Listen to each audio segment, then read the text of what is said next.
Hey guys, welcome back. Today we are going to be doing a video on an adventure sport becoming your career. The sport that we have chosen is polo. We have with us Mr. Allan, a polo player who is going to be sharing for all those who are interested in pursuing polo as a career, his insights and his tips. Let's go.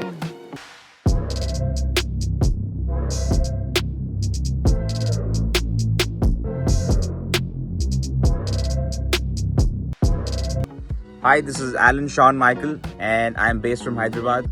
I'm 21 years old at present. I started to ride horses from the age of 12. Took it a little too serious from then. We had horses back at home, and keeping horses at home, obviously you'd want to go ride. So started riding, and then I suddenly got hooked onto it, and that's how my sport, my career into horse riding all began.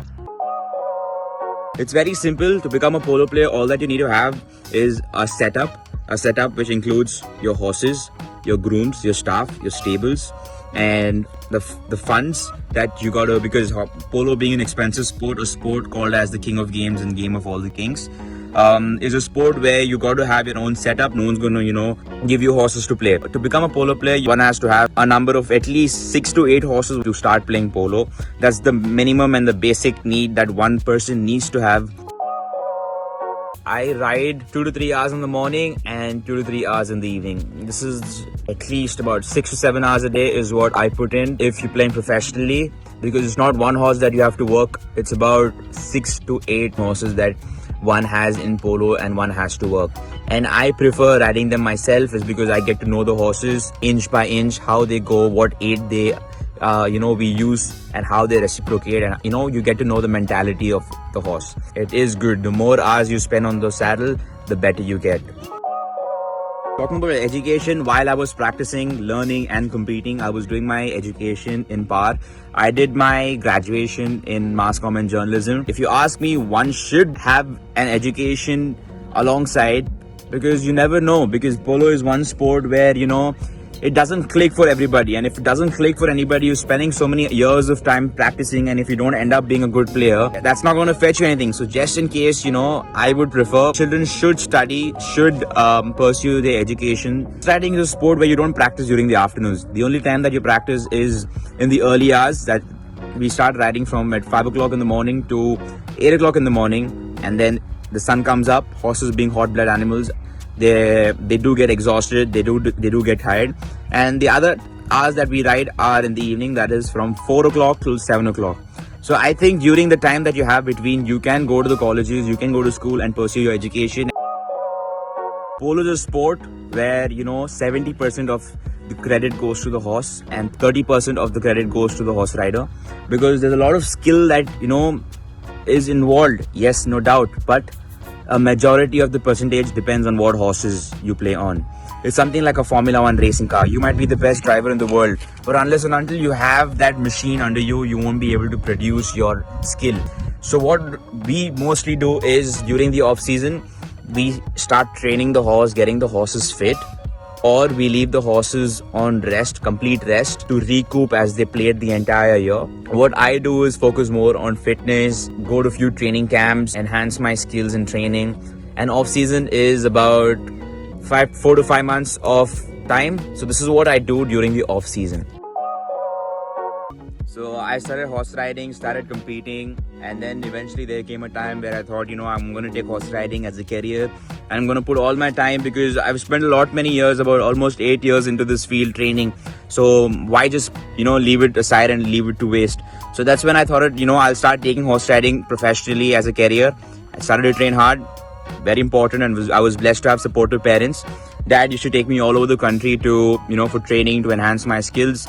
And my father played a huge vital role in my life.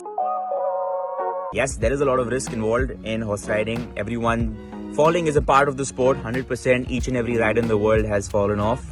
Any adventure sport that you take, like rock climbing, there is also success rate, there's also death rate. Safety is most important. Always use a helmet. Always, younger kids always use a body protector. While we play polo, the gears that we use the helmet, which is compulsory. We use the elbow guards. If at all the ball comes and strikes your elbow is safe. We use the knee guards. We use thick leather boots. So there's a lot of protection that is looked after, but one should be ready for all this if you're getting into the sport. There's a myth. There's a lot of people who come and talk to me and ask me about, do horses lie down? Do horses sleep? Do they sit down on the ground?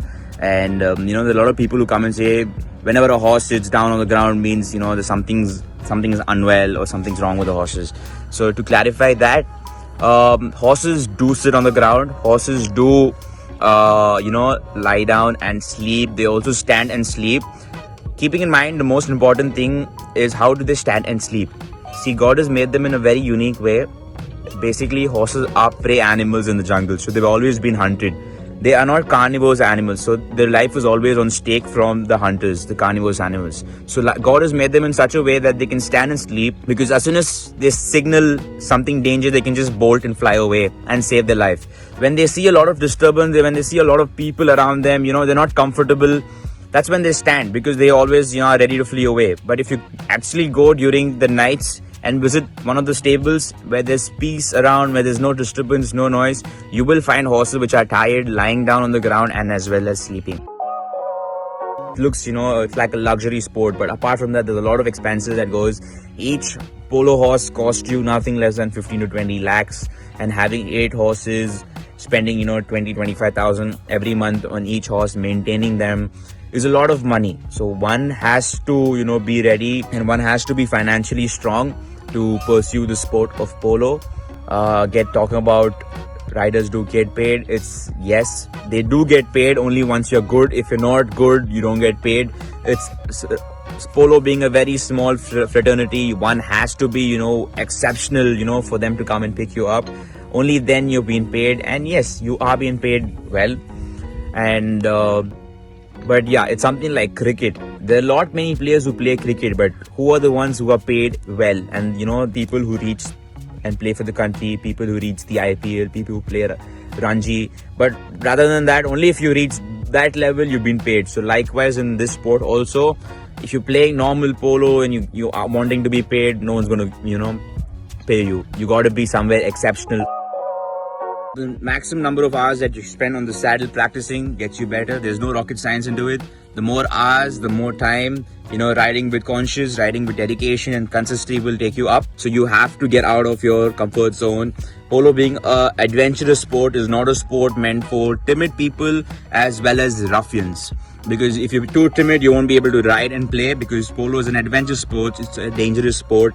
And polo is also a contact sport. There's a lot of contact that happens where people come, push you, and then take the ball. So it's a contact sport. It includes contact, speed, adrenaline. So it's a sport not meant for timid people, and it's a sport not meant for ruffians. Ruffians because it's a dangerous sport. No point being rough, and horses are also in danger, and the player also is in danger.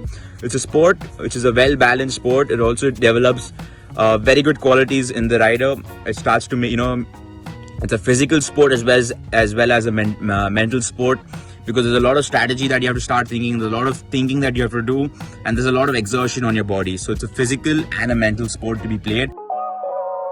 Horse riding is a sport which develops your personality. That is why, horse riding is compulsory in the NDA, in the IMA, in the police training academies, is because it enhances one's personality. Because horse riding is a sport very simple. It's a game of dominate or be dominated.